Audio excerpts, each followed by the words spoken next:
kembali lagi di program Ngopi Sore hari ini tepat di hari Kamis 21 Januari 2021.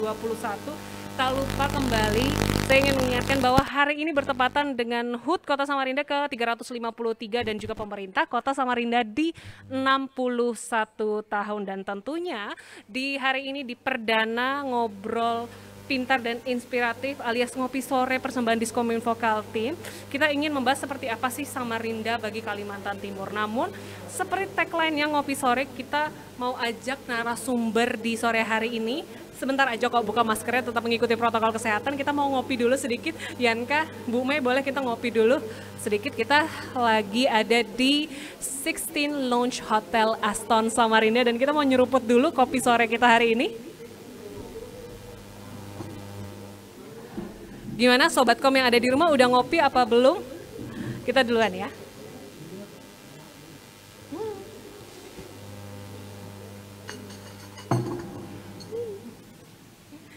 Oke, kita kenakan kembali maskernya. Jadi Sobatkom dimanapun Anda berada, tentunya acara ini, program ini tetap mengikuti protokol-protokol kesehatan yang berlaku, di mana seluruh Sobatkom juga bisa menyaksikan acara ini melalui live streaming di Facebook Display Kaltim, yaitu nomor 1 Kaltim, dan juga di Instagram Dinas Komunikasi dan Informatika Provinsi Kalimantan Timur. Dan seperti janji saya tadi, di segmen ketiga ini saya akan membacakan beberapa pertanyaan yang sudah dimasukkan di kolom komen baik yang ada di Instagram Diskominfo Kaltim maupun juga kemarin Priyanka juga sempat membuka kolom pertanyaan. Jadi kita akan memilih-milih beberapa pertanyaan yang memang patut untuk ditanyakan kepada dua orang narasumber kita di sore hari ini. Yang pertama, kita akan eksekusi mantan PJ Wali Kota Samarinda 5 bulan rasa 5 tahun. Bu Mei, di sini pertanyaannya adalah bagaimana caranya agar anak muda yang masih keliaran di era pandemi ini agar ada di rumah aja. Nah, karena seperti kita ketahui bersama bahwa zona merah itu berada di 10 kabupaten kota yang ada di Kalimantan Timur. Nah, ini yang saya sempat baca, Bu Mei, untuk Balikpapan sendiri hampir 70% itu yang positif adalah anak muda. Jadi bagaimana nih kita menghimbau seluruh anak muda yang ada di Kalimantan Timur untuk kembali ke hashtag kita di rumah aja. Kalau nggak penting jangan keluar. Ya, terima kasih Lel. Jadi memang saya juga dipesenin ya ada grup kami ya, di ibu-ibu itu di KPPI, di Kaukus juga berpesan, tolong Bu Mai, katanya gimana nanti banyak anak-anak muda. Jadi saya pikir seperti yang ada di Citra Niaga ya, saya pernah melihat itu kan kumpulan anak muda kan banyak sekali. Memang rata-rata 100% anak muda. Anak muda di sana, saya lihat anak muda. Padahal kan kita harus jaga jarak. Benar. Harus pakai masker, ya kan? Dan harus cuci tangan ya. Tapi kok masih ada gitu loh, banyak bergerombol di Citra Niaga. Saya pikir regulasi harus dijalankan ya, artinya tetap disosialisasikan. Kalau memang ada regulasi yang dibuat oleh wali kota, itu harus diterapkan. Paling minim Satpol PP yang turun untuk mengingatkan kepada anak muda, hai anak muda, ini sudah jam berapa, pulangan sudah banyak-banyak di rumah, jangan bergerombol. Apalagi kan ini zonanya sudah merah kan? Benar. Zona merah ini. Jadi kita lebih banyak stay di rumah sebenarnya. Jadi yang penting-penting aja, kalau keluar itu yang penting ya. Jadi saya pikir kita harus bagaimana melaksanakan regulasi yang dibuat oleh wali kota, itu harus ada sanksi. Jadi harus tegas. Kalau memang itu ada sanksi dan harus diterapkan, kalau memang ada denda ya denda gitu loh. Kalau menurut saya sih walaupun ada dendanya kecil ya, tapi kan itu harus dijalankan. Ada efek jerak. Tetap ada punishment ya. Punishment harus ada dan harus disosialisasikan, dan paling minim Satpol PP itu harus turun. Kan tugasnya kan itu kan bisa mengingatkan kepada anak muda, ya kan? Turunlah ke tempat gerombolan-gerombolan yang banyak anak muda yang betul-betul mungkin keasikan, dia lupa gitu loh. Dia lupa bahwa ini pandemi gitu loh, ya kan? Nah, salah satunya kalau misalnya kita tidak disiplin, ya mau nggak mau bisa ada yang kena juga yang positif, ya kan? Nah, ini banyak saya tidak bisa mencontohkan, seperti saya lihat di kantor gubernur juga di lantai berapa itu ada 5 orang, di lantai 4, lantai 5 saya dengar, lantai 4 itu semuanya ada gitu loh. Dan baru-baru ini juga saya dengar ada yang meninggal ya itu. Jadi ketegasan saya pikir. Jadi kalau memang wali kota membuat satu regulasi ya harus tegas dengan punishment, juga Satpol PP itu harus diperankan, harus turun. Oke, jadi Sobat Kom dimanapun Anda berada, ini wajib untuk dipatuhi bersama bahwa kita ketahui bahwa 10 kabupaten kota yang ada di Kalimantan Timur adalah zona merah untuk COVID-19. Jadi diharapkan semoga hashtag di rumah saja itu harus tetap digaungkan ya. Jadi untuk Sobat Kom yang sedang menyaksikan acara ini, ayo kita bersama menggalakkan supaya penyebaran dari virus COVID-19 ini dapat segera berakhir, maka harus stay at home atau di rumah saja.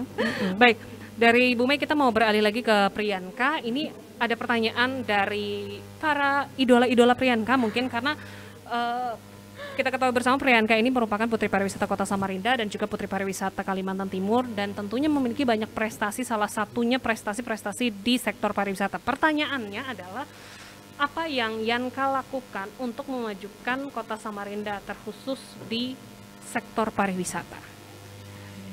Ya, kembali lagi seperti tugas seorang putri pariwisata atau juga duta wisata, yaitu mengajak para remaja dan juga masyarakat di segala usia untuk menikmati pariwisata yang ada di Samarinda dan Kalimantan Timur dulu sebelum keluar dari zona Kalimantan Timur dan Samarinda ini sendiri. Dan juga mungkin kita bisa memajukan suatu tourism itu tidak bisa sendiri, tidak bisa hanya sektor pariwisata saja ataupun harus kolaborasi. Iya benar, jadi harus saling bergandengan tangan di mana semua sektor, semua orang, dan juga namanya multiplier effects, di mana multiplier effects itu selalu akan menjadi satu bagian penting di suatu pariwisata, karena tanpa adanya multiplier effects maka suatu pariwisata tidak akan berkembang. Jadi membantu pariwisata yang ada di daerah kita ini dengan sama-sama untuk mempromosikannya dan juga ikut memaksimalisasikan segala sesuatu yang akan berdampak besar kepada kemajuan pariwisata itu sendiri. Oke, luar biasa sekali. Jawabannya sangat menginspirasi tentunya untuk para milenial dan juga Sobat Kom yang sedang menyaksikan acara Ngopi Sore. Oke, sekarang mau beralih lagi ke Bu Mei. Ini pertanyaan netizen yang mengharapkan agar power seorang PJ wali kota ini dapat memberikan efek yang besar. Karena pertanyaannya adalah bagaimana agar tidak ada jukir di tepian. Pertanyaan yang cukup unik, tapi ini memang menjadi salah satu masalah di mana jukir ini tidak hanya di tepian saja, tapi di setiap tempat yang banyak orangnya, di setiap tempat yang memang terlihat mudah untuk mendapatkan uang, akan ada jukir liar. Ini seperti apa, Bu Mei? Ya, kalau menurut saya memang kita, ya itu tadi saya bilang, kalau kita punya regulasi, itu harus betul-betul kita terapkan. Kalau memang tidak ada jukir, berarti beralih kepada digital, ya kan? Kalau seperti di Jakarta, kalau tidak salah sudah ada itu kalau misalnya dia tidak dia liar, memparkir saja liar, itu diangkat kan? Diangkat kendaraannya ada yang dibocorin juga ya Bu ya? Diangkat. Jadi memang harus tegas memang sebenarnya. Kalau tidak ada ketegasan, ya ada lagi di mana-mana ada terus jukir itu, ya kan? Jadi kalau memang wali kota mau membuat satu regulasi untuk bagaimana supaya tertib, ya pakai digital dan juga harus berani memberikan sanksi. Itu. Oke, sekarang beralih lagi ke Priyanka karena cukup banyak pertanyaan-pertanyaan unik Bu Mei dan juga Yanka yang mungkin harus dijawab oleh dua wanita inspiratif yang ada di Kota Samarinda di sore hari ini. Untuk Priyanka, bagaimanakah menjadi orang baik? Oke, konotasi baik ini banyak ya Bu ya, baik dalam hal apa, tapi mungkin banyak yang menjadikan Priyanka ini sendiri sebagai idola tadi, influencer di umurnya yang masih muda, sehingga banyak yang bertanya seperti apa untuk menjadi seorang yang baik. Jadi untuk saya sendiri menjadi orang baik itu bukan kita yang menilai diri kita, tapi Benar. kita melihatnya bagaimana orang lain menilai kita seperti apa. Tapi juga di sisi lain kalau kita selalu memikirkan omongan orang untuk menjadi baik menurut mereka, kita nggak ada habisnya, kita pasti bakal ada aja yang salah. Jadi menurut saya menjadi orang baik itu selalu melakukan yang terbaik untuk diri kita sendiri dan juga orang-orang di sekitar kita, bagaimana cara kita membawa diri, melakukan hal-hal positif, Ya. even itu tidak baik menurut beberapa orang, tapi selagi itu positif, why not? Oke, jadi nanti sebelum saya mengakhiri acara ngopi sore ini ada sedikit hadiah untuk Sobatkom. Tapi sebelum kita beralih ke hadiah yang nantinya akan diberikan oleh Bu Mei ini, sedikit harapan. Yang pertama dari Bu Mei dulu, terlebih untuk Kota Samarinda, dan juga setelah itu Priyanka boleh memberikan harapannya kepada Kota Samarinda yang hari ini berulang tahun. Silakan Bu Mei. Ya, harapannya ke depan karena Samarinda ini nanti menjadi kota penyangga ya. Benar. Jadi suka atau tidak suka memang harus mempersiapkan diri. Ya dari infrastruktur, bagaimana banjir itu kita atasi supaya tidak banjir. Juga untuk SDM ya, SDM-nya juga harus ditingkatkan ya. Juga UMKM juga harus menggeliat, ekonomi juga harus jalan. Dan juga bagaimana Samarinda ini menjadi masyarakatnya jadi sejahtera gitu loh. Jadi tidak ada lagi kalau bisa tingkat kemiskinan tuh lebih diminimalkan lah. Ya, Amin. itu harapan ya. Harapan Amin. saya begitu. Artinya memang tidak gampang menjadi seorang pemimpin atau menjadi wali kota. Yang saya katakan tadi 5 bulan merasa 5 tahun itu memang tidak gampang. Dan saya betul-betul bekerja ikhlas, bekerja tulus ya. Integritas juga saya jaga. Jadi saya betul-betul bekerja itu yang berat saya anggap ringan ya waktu itu. Dan juga saya selalu berkoordinasi dengan beberapa OPD ya. Jadi ada nuansa keibuan saya bagaimana memimpin satu wilayah waktu itu ya yang Samarinda, dan itu menurut saya waktu itu juga saya agak kaget aja, tapi kekagetan saya itu hanya sebentar aja lah ya seminggu lah gitu. Setelah itu saya gaspol langsung. Setelah itu Ibu yang mengagetkan mereka ya? Iya, saya yang mengagetkan mereka. Bertukar tempat. Iya, bertukar tempat, dan mereka juga kaget juga gitu loh melihat style saya ya. Tapi itulah saya. Jadi alhamdulillah saya bersyukur kepada Allah saya diberi kesehatan sampai usia sudah pensiun, tetapi saya masih dipekerjakan juga oleh Pak Gubernur. Sekarang ini bidangnya di pariwisata ya. Kebetulan saya ketua tim percepatan pembangunan strategis Pulau Maratua yang ada di Berau. Jadi saya bolak-balik juga nih ke Berau ya. Dan juga saya aktif di IKA Unmul ya. IKA Unmul kemarin kami dengan Pak Gubernur lagi meresmikan koperasi IKA Unmul, dan juga beberapa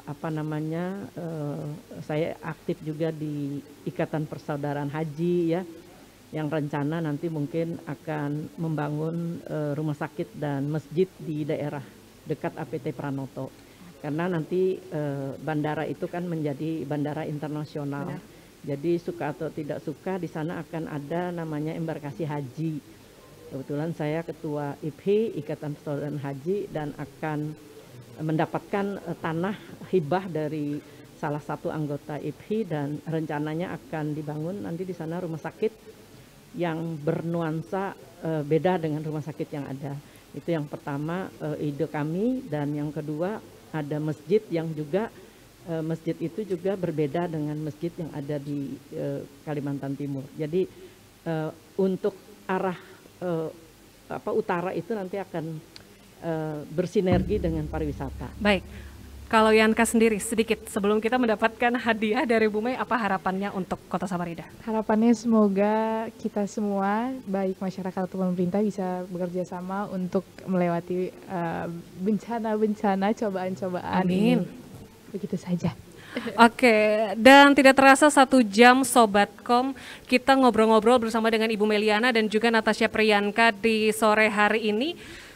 Di dalam acara Ngopi Sore Ngobrol Pintar dan Inspiratif persembahan Dinas Komunikasi dan Informatika Provinsi Kalimantan Timur. Dan tentunya jangan lewatkan di setiap hari Kamis karena Ngobrol Pintar dan Inspiratif ini akan menjadi agenda rutin. Jadi tetap stay tune di Facebook dari Disway Kaltim, yaitu nomor 1 Kaltim, dan juga di Instagram Dinas Komunikasi dan Informatika Provinsi Kalimantan Timur. Dan kita harapkan semoga di ulang tahun Kota Samarinda ini, Kota Samarinda sebagai penyangga Ibu Kota Negara dapat menjadi kota yang memberikan inspirasi dan juga motivasi agar Indonesia semakin maju. Akhir kata, saya Leliana Andriani pamit undur diri dan satu persembahan bento dari Ibu Meliana.